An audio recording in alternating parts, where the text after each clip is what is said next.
บนทีเซิร์ฟบังไฟเนาะเอาถ้าเป็นอะไรนั้นขอส้มขอเสียแล้วก็เบิ่งไปพร้อมๆกันเลยเนาะสบายดีตอนแรกน้องต่างหน้ามาจากห้องหมอ7 คอมื้อนี้สิบาฟ้อนบทเพลงที่มีชื่อว่าเซิร์ฟบังไฟรวมหมู่หญิงสายม่วนทั้งหมดก็เชิญรับชมรับฟังนำกันเลยตบมือเนาะ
อย่ามาบังหน้าขอให้บังไฟโบขาได้จุดเนื้อถอยแท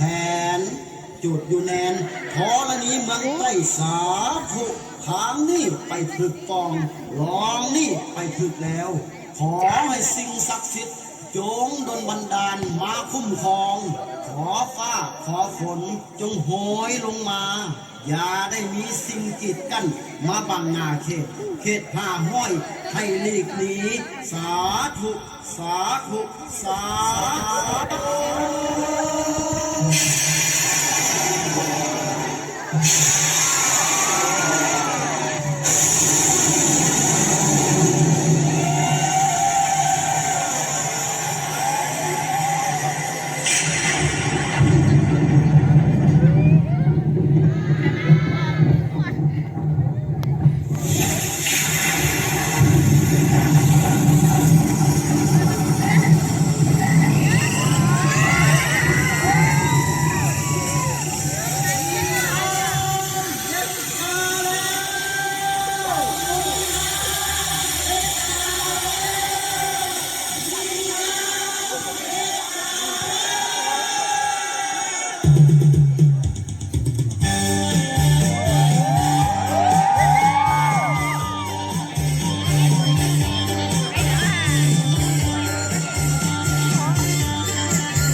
น้อง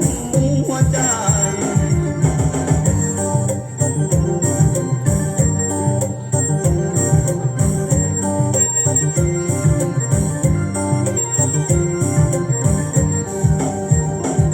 ใส่ใจประสงค์แล้วต่อไหมโอ้ยคนละอันเอ้ยจริงได้เบะโลกควรมาเด้อันว่าประสงค์ปาแล้วในหวังจึงคือวิ่งแล้วลงสอนเด้โอ้ยคนงามเด้บอกแล้วอย่าไปอย่าไปเด้อบอกแล้วอย่าไปอย่าไปติดโลกน้องไม่ก็เสียเงินเจ้าดังเยอะเยอะเยอะเยอะ สาวสารละนัวเบาเฮ้ยคนละบ้า